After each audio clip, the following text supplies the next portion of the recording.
Well, hello, folks. Once again, this is Bill. And this is Trevor. And this is Bill and Trevor's Excellent Adventure.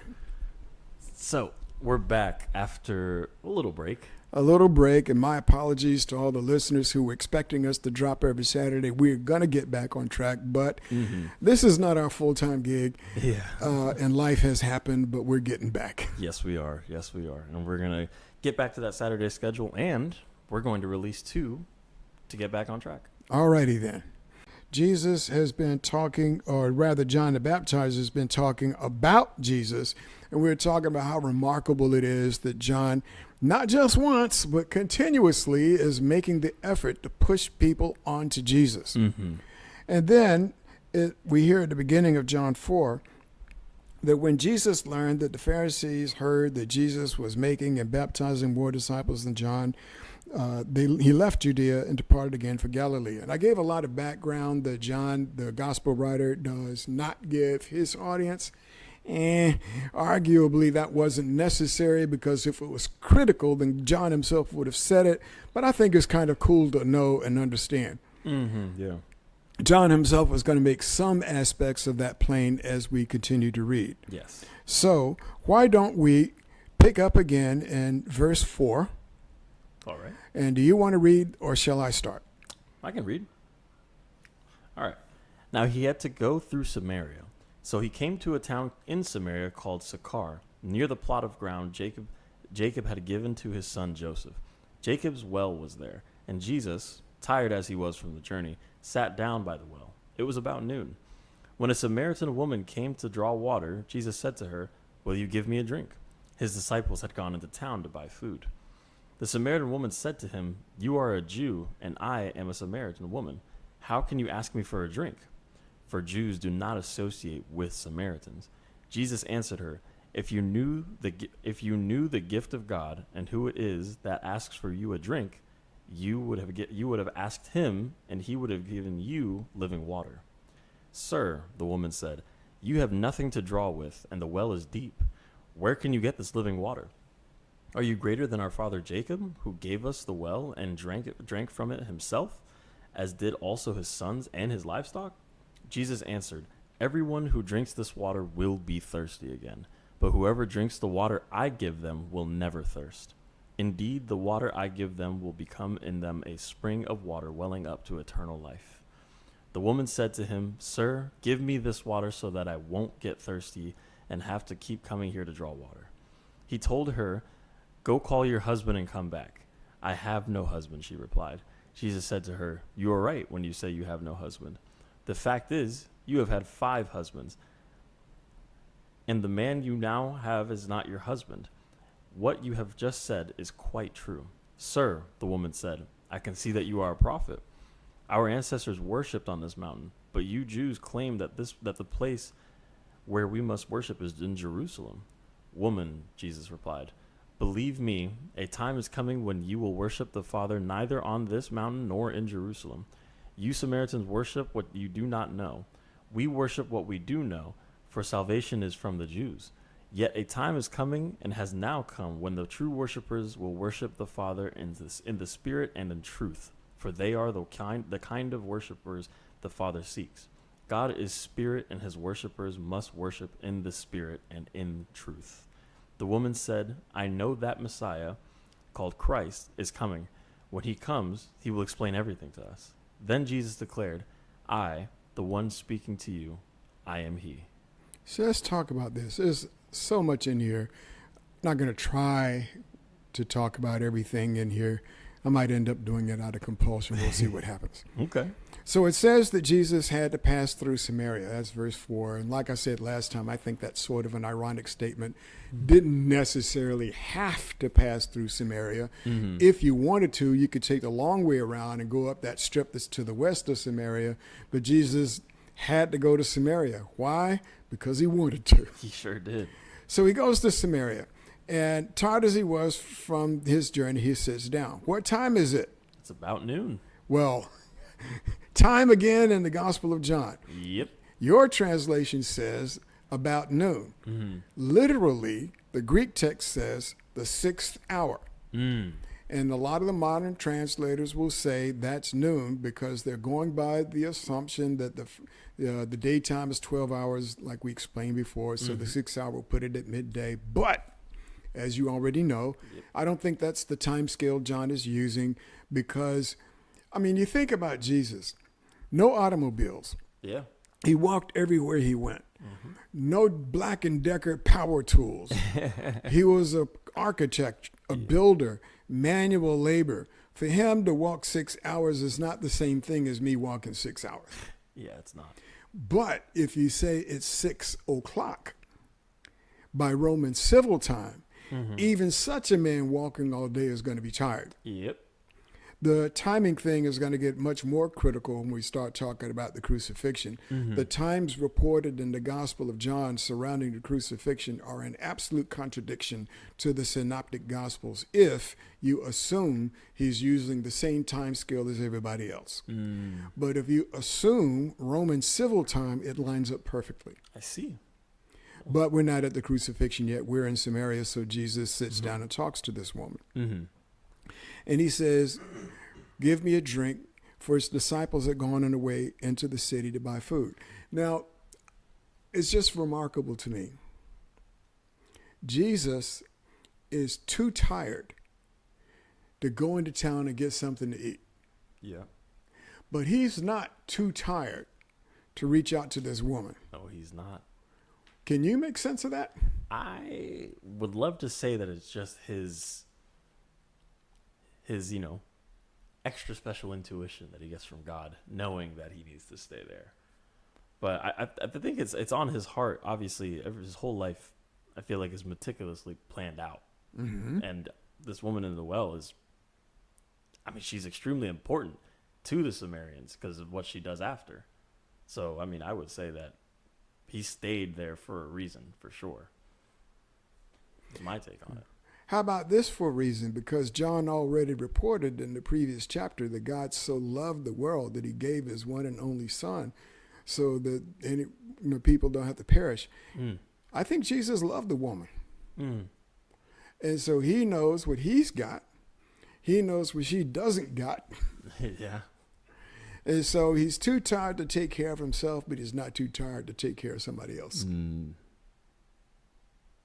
That's a great way of looking at it. So he says, give me a drink.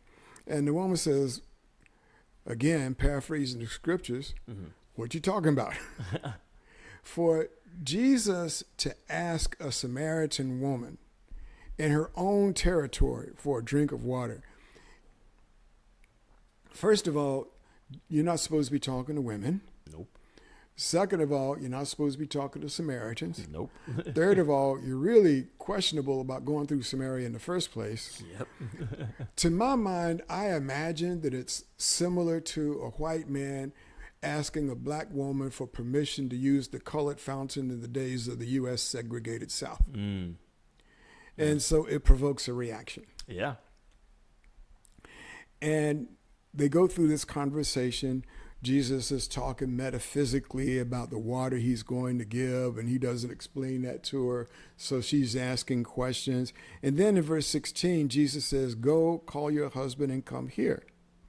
And the woman says, I have no husband.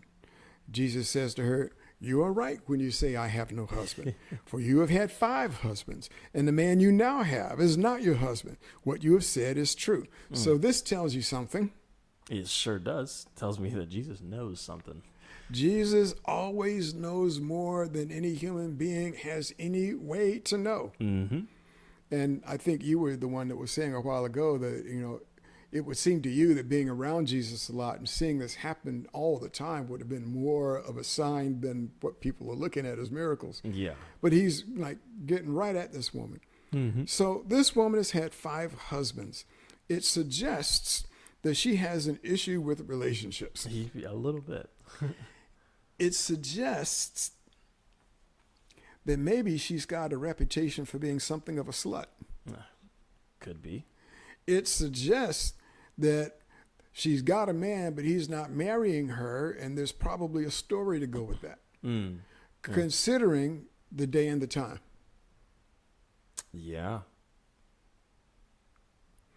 You have anything you want to say before I bring out some stuff? Well, I think now that you brought up the day and the time, it's well, now you talk about it being in Roman civil time, and now it's like 6 p.m. Mm-hmm. Right? So she's usually people in that time got up to get water in the morning. So maybe it's more of like a public. Yeah, I've heard that. I haven't looked into whether that's true. Sadly, well, I'm a born skeptic. Of course. And I don't know, kind of relating to the conversation that you and I were having a while ago with your wife. It's just the way my head works. I'm just incapable of believing what you believe just because you want me to believe it. Yeah. I need to know why. I need to know why. And I hear preachers say stuff all the time without justification, and I go digging it up. And sometimes it's true, and sometimes it's not true. Mm-hmm. So is this a preacher story that people would come out in the beginning of the day and not the end of the day? So whenever I read, to be fair, this isn't relating to even just the Bible, but I just read about the time when people had to go. My mother, for example, my mother lived in the Dominican Republic. She used to have to walk to go get water, Yeah. like a long way.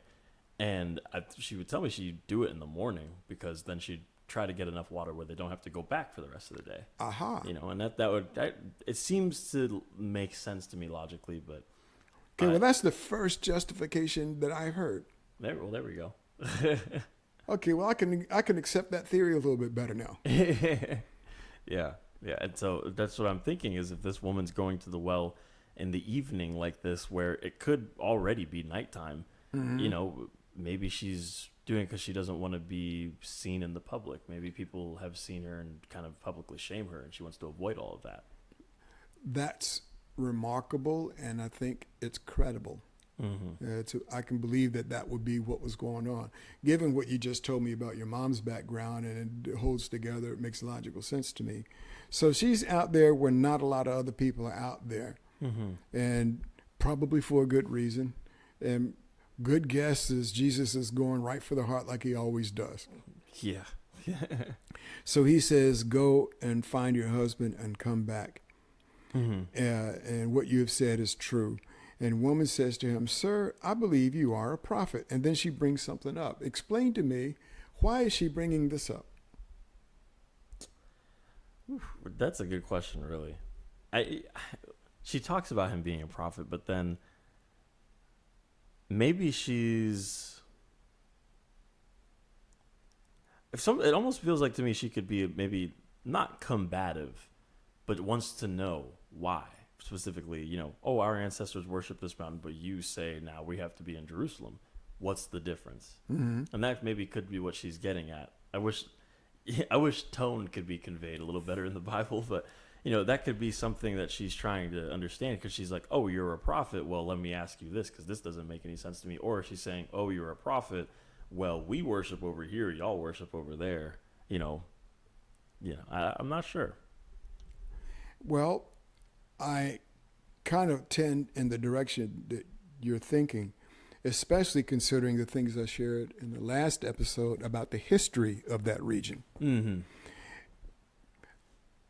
my past, I've known friends who said that she's deflecting. I could see that, yeah. But the reason I don't think so is because Jesus answers her question directly. And you've already noticed before, Jesus seems to, deliberately speak over people's heads a whole lot. It's true, actually. And I mentioned when you brought that up one time that, his disciples asked, why do you do that? And Jesus answered them that the keys of the secrets of the kingdom of heaven have been given to you, but not to them. And he talked about how, I'm paraphrasing grossly at this point, but some people are not going to get it. And so I'm not going to trouble them. Fair enough. But he's speaking very plainly to this woman. Knowing the history of the region, the question about where should people worship was a huge question in the Old Testament. Because when they had the Israeli civil war and the 10 tribes broke away, in order to preserve his control, the king of the northern 10 tribes set up his own religion so that people would not go to Jerusalem to worship. And the idols he set up to keep the people away from Jerusalem were a major bone of contention when God kept sending prophets. Yeah. And so I think that is a real question, not a deflecting question, that somebody who wants to worship God has probably heard some of this, maybe a slanted view of it given where she's living, but she's probably heard some of this story. And so, wait a minute, I got me a prophet right here. Let me bring up something that I want to know. That's a fair point, because Jesus answering her directly, it definitely makes it seem like you know, oh, you know my background without me even telling you. Well, then you must know this. So Jesus says, "Woman, believe me." And here we should probably point out, I think we may have said it already when Jesus was addressing his mom. In English, to address a woman as woman is disrespectful. But in that day and in that time, and it was a polite form of address. So he's addressing this woman respectfully and saying, the hour is coming when neither on this mountain nor in Jerusalem will you worship the Father. You worship what you do not know. We worship what we know. For salvation is from the Jews. But the hour is coming and is now here when the true worshipers will worship the Father in spirit and in truth. For the Father is seeking such people to worship him. God is spirit, and those who worship him must worship in spirit and in truth. Well, the woman is being sincere. Yeah. The Jews that Jesus just escaped from had the law. They had access to the truth anyway, and didn't have the right level of sincerity. Yeah. Yeah. And Jesus says to the woman, you know, what God is looking for is not one or the other. God is looking for both. Yeah. And the time is coming and is here right now when neither what you guys are doing nor what the Jews back there are doing is going to be okay. God is looking for people to be worshiping him in spirit and in truth. Yeah. And so the woman hears that and she thinks about it for I don't know how long. And then finally in verse 25, she says, well, I know Messiah is coming. When he comes, he'll tell us all things. Yeah, you're laughing. Why are you laughing? Oh, I'm laughing because she's just talking to him. Yeah. It's such a cool concept, because even as a Samaritan who's been unfortunately kind of set up to worship these idols and, you know, all these things, she's thinking to herself, is like, well, I know he's coming, and eventually he'll explain it all. And then he just says, hey, it's me. You're looking at him. You're looking So at here's a woman who, on the outside, to the casual observer, does not look like a person who's open to God. But Jesus sees straight through to her heart and addresses it and gives her the opportunity that a lot of people who listen to his parables didn't get. Yeah. Yeah. That's very cool, honestly. This woman being able to get that. We're going to look at the impact of this conversation in the next session. You said she was an important woman. Yeah, important doesn't mean respected. That is very true. We're going to see why she's important in the next episode. Yes, we will. But until the next episode, I am Bill. And I am Trevor. And this is Bill and Trevor's Excellent Adventure.